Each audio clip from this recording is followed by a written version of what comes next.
Interesting. So it sounds to me like he just wanted to put you in your place. Yeah, he was definitely that kind of guy. He did want to put me in my place, and I think he was doing that to other people. And a lot of us thought it was just us until we started comparing notes.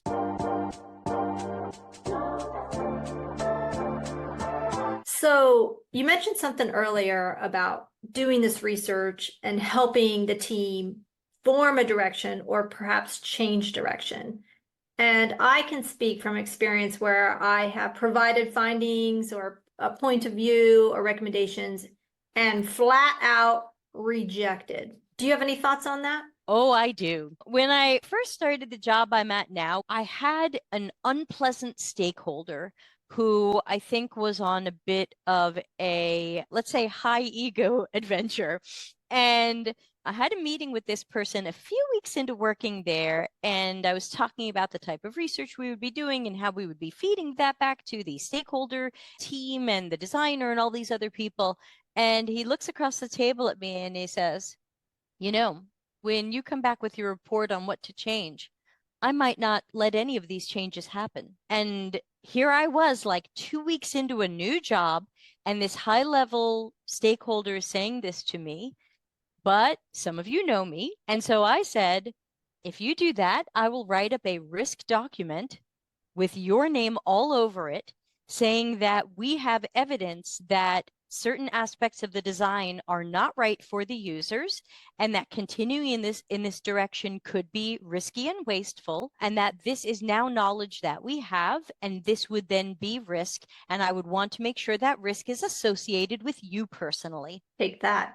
Not everybody will say that to someone, and not everyone should say that to someone. But that's what I decided to say, for better or worse. And it didn't come to that point because when I spoke to some other people and I said, so and so said this, and all of them had the same reaction, which was, he doesn't have the power to make that decision. It's also good to remember if you do hear that from somebody, are there other stakeholders who are going to treat your research report or evidence differently? And I have about 10 people in my inner circle and probably 50 in my outer circle. So if that guy says that, maybe it's a good time to check with a couple of other people who's got that power because it might not be him. Interesting. So it sounds to me like he just wanted to put you in your place. Yeah, he was definitely that kind of guy. Luckily, he gave notice in November. I'd started the job in August, and so I didn't have to deal with him for very long, and that was good. I don't know why he left, but that was fine by me.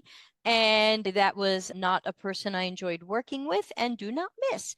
And so, no names named. He did want to put me in my place, and I think he was doing that to other people.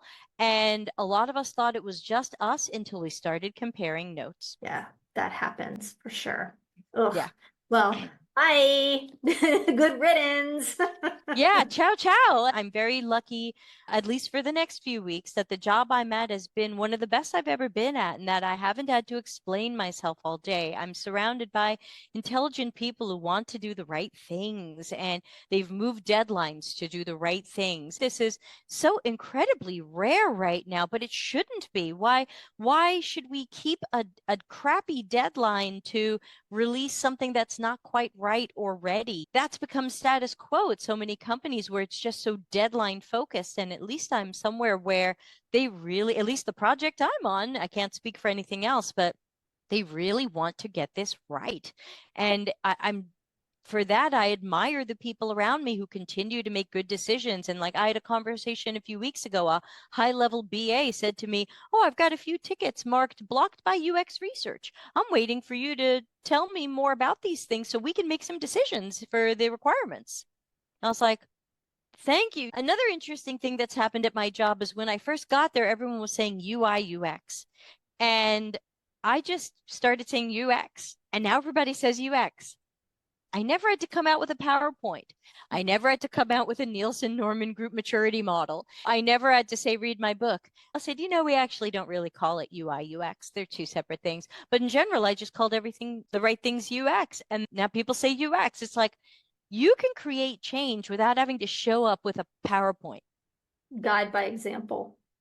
I'm just living it. I found that our designer was being treated a little bit too much like an order taker. And I went to her and I said, do you like it doing it this way, or do you want to be more of a problem solver? She said, no, I want to be a problem solver. So I just started dropping wherever I could. We're going to give it to the designer to explore a solution for that. And then people will be like, oh yeah, that'll be great. We look forward to seeing that. And here's something interesting we found, and we're going to have the designer come up with two different ways to approach that. Oh yeah, we'd like to see these things. Now, I didn't have to show a PowerPoint on empowering UX. I just said, let's do this. And even though I've spent more years as a designer than a researcher, I never told her what to do.